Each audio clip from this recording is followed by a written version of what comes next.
Alice's Adventures in Wonderland by Lewis Carroll, Chapter 1, Down the Rabbit Hole. Alice was beginning to get very tired of sitting by her sister on the bank and of having nothing to do. Once or twice she had peeped into the book her sister was reading, but it had no pictures or conversations in it. And what is the use of a book, thought Alice, without pictures or conversations? So she was considering in her own mind, as well as she could, for the hot day made her feel very sleepy and stupid, whether the pleasure of making a daisy chain would be worth the trouble of getting up and picking the daisies, when suddenly a white rabbit with pink eyes ran close by her.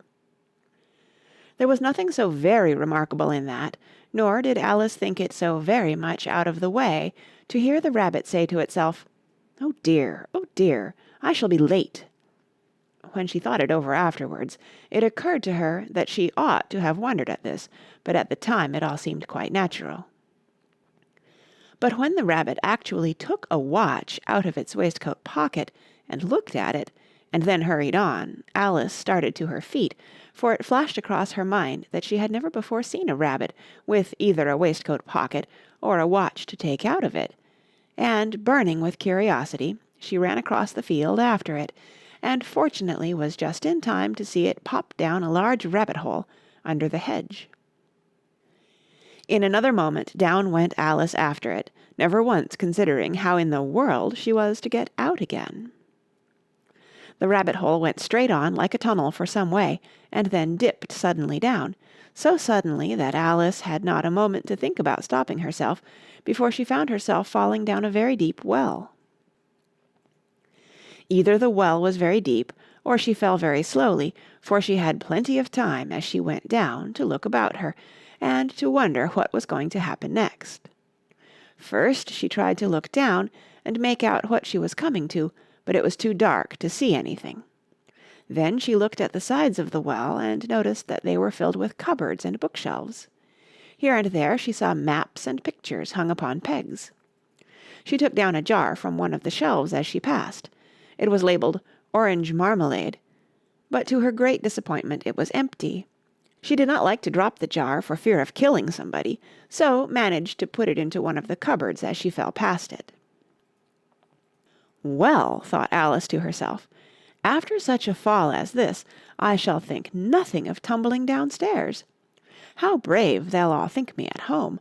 Why, I wouldn't say anything about it, even if I fell off the top of the house. Which was very likely true. Down, down, down. Would the fall never come to an end? I wonder how many miles I've fallen by this time, she said aloud. I must be getting somewhere near the center of the earth. Let me see.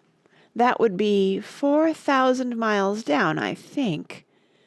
For, you see, Alice had learnt several things of this sort in her lessons in the schoolroom, and though this was not a very good opportunity for showing off her knowledge, as there was no one to listen to her, still it was good practice to say it over.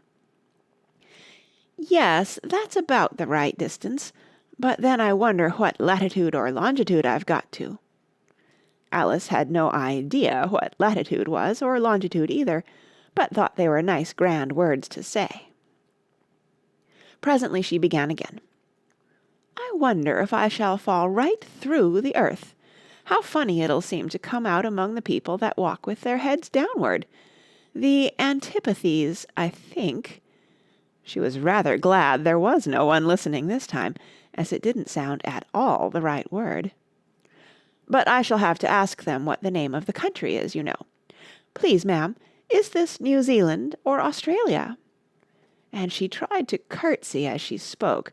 Fancy curtsying as you're falling through the air. Do you think you could manage it? And what an ignorant little girl she'll think me for asking. No, it'll never do to ask. Perhaps I shall see it written up somewhere. Down, down, down. There was nothing else to do, so Alice soon began talking again. Dinah'll miss me very much tonight, I should think. Dinah was the cat. I hope they'll remember her saucer of milk at tea-time. Dinah, my dear, I wish you were down here with me.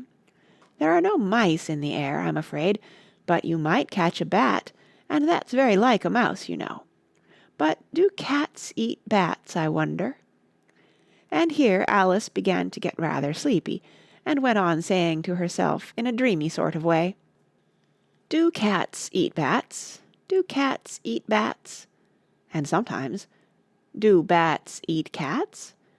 For, you see, as she couldn't answer either question, it didn't much matter which way she put it.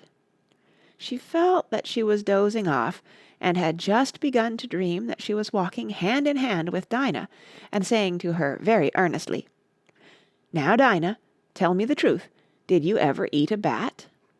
When suddenly, thump, thump, down she came upon a heap of sticks and dry leaves, and the fall was over. Alice was not a bit hurt, and she jumped up onto her feet in a moment. She looked up, but it was all dark overhead. Before her was another long passage, and the White Rabbit was still in sight, hurrying down it. There was not a moment to be lost. Away went Alice like the wind, and was just in time to hear it say, as it turned a corner, "Oh, my ears and whiskers, how late it's getting!" She was close behind it when she turned the corner, but the rabbit was no longer to be seen. She found herself in a long, low hall, which was lit up by a row of lamps hanging from the roof. There were doors all round the hall, but they were all locked, and when Alice had been all the way down one side and up the other, trying every door, she walked sadly down the middle, wondering how she was ever to get out again. Suddenly she came upon a little three-legged table, all made of solid glass. There was nothing on it except a tiny golden key, and Alice's first thought was that it might belong to one of the doors of the hall. But, alas, either the locks were too large, or the key was too small, but at any rate it would not open any of them. However, on the second time round she came upon a low curtain she had not noticed before, and behind it was a little door about 15 inches high. She tried the little golden key in the lock, and to her great delight it fitted. Alice opened the door and found that it led into a small passage, not much larger than a rat-hole. She knelt down and looked along the passage into the loveliest garden you ever saw. How she longed to get out of that dark hall and wander about among those beds of bright flowers and those cool fountains, but she could not even get her head through the doorway. "And even if my head would go through," thought poor Alice, "it would be of very little use without my shoulders. Oh, how I wish I could shut up like a telescope. I think I could, if I only knew how to begin." For, you see, so many out-of-the-way things had happened lately that Alice had begun to think that very few things indeed were really impossible. There seemed to be no use in waiting by the little door, so she went back to the table, half hoping she might find another key on it, or at any rate a book of rules for shutting people up like telescopes. This time she found a little bottle on it. "Which certainly was not here before," said Alice. And round the neck of the bottle was a paper label, with the words, "Drink me," beautifully printed on it in large letters. It was all very well to say, "Drink me," but the wise little Alice was not going to do that in a hurry. "No, I'll look first," she said, "and see whether it's marked poison or not." For she had read several nice little histories about children who had got burnt and eaten up by wild beasts and other unpleasant things, all because they would not remember the simple rules their friends had taught them, such as that a red-hot poker will burn you if you hold it too long, and that if you cut your finger very deeply with a knife it usually bleeds, and she had never forgotten that, if you drink much from a bottle marked poison, it is almost certain to disagree with you sooner or later. However, this bottle was not marked poison, so Alice ventured to taste it, and finding it very nice (it had, in fact, a sort of mixed flavour of cherry tart, custard, pineapple, roast turkey, toffee, and hot buttered toast), she very soon finished it off. "What a curious feeling," said Alice. "I must be shutting up like a telescope." And so it was indeed. She was now only 10 inches high, and her face brightened up at the thought that she was now the right size for going through the little door into that lovely garden. First, however, she waited for a few minutes to see if she was going to shrink any further. She felt a little nervous about this. "For it might end, you know," said Alice to herself, "in my going out altogether, like a candle. I wonder what I should be like then." And she tried to fancy what the flame of a candle is like after the candle is blown out, for she could not remember ever having seen such a thing. After a while, finding that nothing more happened, she decided on going into the garden at once. But, alas for poor Alice! When she got to the door, she found she had forgotten the little golden key, and when she went back to the table for it, she found she could not possibly reach it. She could see it quite plainly through the glass, and she tried her best to climb up one of the legs of the table, but it was too slippery. And when she had tired herself out with trying, the poor little thing sat down and cried. "Come, there's no use in crying like that," said Alice to herself, rather sharply. "I advise you to leave off this minute."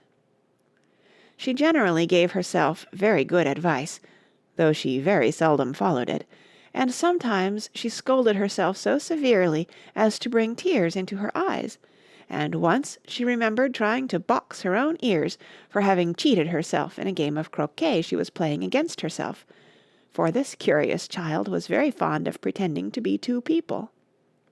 "But it's no use now," thought poor Alice, "to pretend to be two people. Why, there's hardly enough of me left to make one respectable person." Soon her eye fell on a little glass box that was lying under the table. She opened it, and found in it a very small cake, on which the words, "Eat me," were beautifully marked in currants. "Well, I'll eat it," said Alice, "and if it makes me grow larger, I can reach the key, and if it makes me grow smaller, I can creep under the door, so either way I'll get into the garden, and I don't care which happens." She ate a little bit, and said anxiously to herself, "Which way? Which way?" holding her hand on the top of her head to feel which way it was growing, and she was quite surprised to find that she remained the same size. To be sure, this generally happens when one eats cake, but Alice had got so much into the way of expecting nothing but out-of-the-way things to happen, that it seemed quite dull and stupid for life to go on in the common way. So she set to work, and very soon finished off the cake. End of chapter 1. Read by Kara Shallenberg.